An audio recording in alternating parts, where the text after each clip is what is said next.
جتنے ہمارے پرانے پورے صوبے کے اندر جتنے پرانے ایک موقع اللہ نے دیا ہے. پتہ نہیں یہ اجتماع سامنے کا کس کس کی زندگی کا آخری اجتماع بنتا ہے. اجتماع بہت ہو گئے لیکن اور آپ سے رہے اس کی کوئی گارنٹی نہیں. یہی بات حضرت مولانا یونس صاحب رحمۃ اللہ علیہ نے شولاپور والوں سے کی.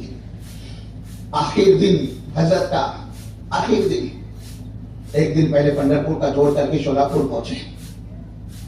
شولاپور میں دوپہر میں حضرت کی بات چیت تھی پرانی کام کرنے والی مستورات میں.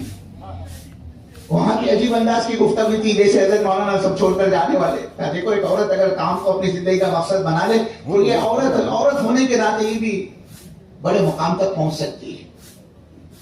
اس لائن کے دو واقعات حضرت نے مستورات کو سنائے اور یہ کہا, یہ جملہ جس میں بڑی گہرائی تھی. اور شعر پورا مجھے یاد تو نہیں, اس کے آخر کہ ہمیں بھی یاد رکھنا ذکر کر دربار میں آیا کہ اللہ اگر تم کو نوازے تو مولانا نے کہنا تھا کہ تم میرے کو وہاں بھولنا نہیں. مستورات سے کہا, عورتوں سے کہا یہ بات کہ میرے کو بھی تم یاد رکھنا اگر تم کو اللہ نواز نہیں بنائے.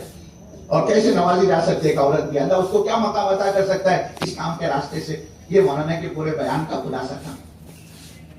اثر کا وقت ڈاکٹر سلیم صاحب سے کہا, ڈاکٹر صاحب اپنے دشت کے لیے نکلتے ہیں.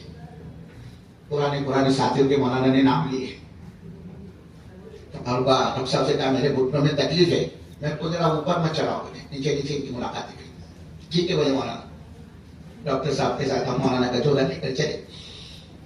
اب انہوں نے ملاقات جس کی دکان پر جا رہے ہیں وہ چپل جوتے چھوڑ کر بھاگتے, مولانا میری دکان پہ مولانا. اس کے آنکھوں سے آنسو, وہ ایک عجیب کیفیت بن رہی تھی ساتھیوں کی. آئے رے بابا تیری ملاقات کو ہم کو دلی یاد آئی تو رونا شروع کر دیا. ہم اپنے ساتھیوں کو بھولے نہیں گزر کو. آج وہ ساتھی ہماری محنت پہ نہیں ہے تو اس کے لیے قصوروار وہ نہیں ہے, اس سے زیادہ قصوروار ہمیں کہ ہم اس ساتھی کی خبر نہیں کی, کبھی اس کے تفقد کے لیے نہیں کرے, کبھی ہم نے اس کے احساسات کو اپنا احساسات میں منتقل نہیں کیا. اب جس کے پاس جا رہے اس کی کیفیت بدل گئی. دیکھتے ہی دیکھتے مغرب تک گشت ہوا اور مجمع وہاں مکہ مسجد میں جوڑ تھا کھچاکچ بھر گیا. مغرب کی نماز ہوتے ہی اذان تک گشت کیا, عمومی گشت شولاپور میں. مغرب کی نماز کا سلام پھیرا, نماز ہوتے ہی فوراً مجمع جڑ گیا. مولانا کا بیٹھتے پہلا جملہ تھا, شولاپور والوں اجتماع کی قدر کر لو. پھر فرمایا نہیں کہا جا سکتا یہ اجتماع شولاپور کا کسی زندگی کا آخری اجتماع بنتا ہے. پھر فرمایا اجتماع تو بہت ہو گئے لیکن ہم اور آپ زندہ رہیں گے اس کی گارنٹی کیا ہے.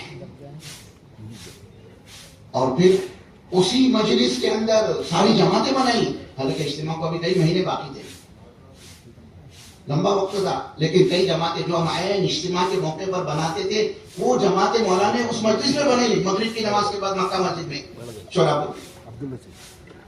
بات ختم ہوئی. جماعتیں یہ سب تو اپنے آئے اجتماع کے موقع پر, ارے بولے مولوی صاحب اپنے سر کا بوجھ ہلکا ہو جائے گا, آپ اپنے کو کیا پتا تھا وہ حضرت کے آخری مجلس ہے.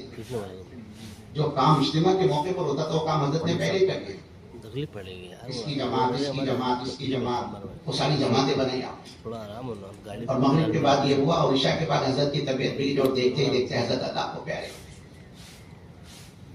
کیا پتا یہ کولہاپور کا, یہ ہمارے سانگلی کا اجتماع کس کس کی زندگی کا آخری اجتماع ہے. اس لیے شولاپور والوں سے کا اجتماع کی قدر کر لو. اور پورا صوبہ یہ سمجھے کہ بھائی یہ اجتماع ہمارے ضلع میں ہو رہا ہے. اور اورنگ آباد والے یہ نہ سمجھے بھائی ہم نے تو پور رائے رکھی تھی لیکن فیصلہ کہیں اور کا ہوا. مالیگاؤں والے یہ نہ سمجھے بلکہ اورنگ آباد والے یہ سمجھے یہ اجتماع کساب کھیڑے میں ہو رہا ہے. مالیگاؤں یہ سمجھے کہ اجتماع ہمارا مالیگاؤں میں ہو رہا ہے. پونا والے یہ سمجھے کہ اجتماع پونا میں ہو رہا ہے. ناندیڑ پربھنی جامنگر پھر اورنگ آباد والے سمجھے ہمارا اجتماع. اگر تمہارے اپنے ضلع میں اجتماع ہوتا تو تمہاری کیا حیثیت ہوتی. ناندیڑ کے اجتماع کے موقع پر دیکھا ایک بھی چین سے بیٹھا نہیں تھا وہاں پر. سب بات جتنے تھے کچھ اس میں اللہ کو پیارے ہو گئے. ناندیڑ کا اجتماع کی زندگی کا آخری اجتماع تھا. لیکن ہم نے پورے اپنے کو حرکت میں دیکھا. خود مولانا یونس صاحب رحمۃ اللہ علیہ جہاں اجتماع تو وہاں پڑے جاتے تھے. بمبئی کو ایسی محنت کا میدان بنایا. سوچ نہیں سکتے تھے بمبئی کا اجتماع ایسا ہائفا اور شاندار اجتماع ہوگا بمبئی کی تاریخ میں. یہ اللہ کا ولی پڑ گیا وہاں پر جا کر خان مرکز کے اندر. اور سارا ذمہ داروں کا عملہ پورے صوبے کی مضبوط جماعتیں